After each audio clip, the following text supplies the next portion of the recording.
பார்க்க வந்த சேதி மட்டும் சொன்ன முல்லையே,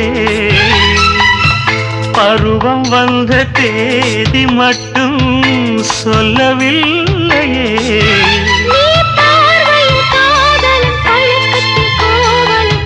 சொல்லவில்லையே.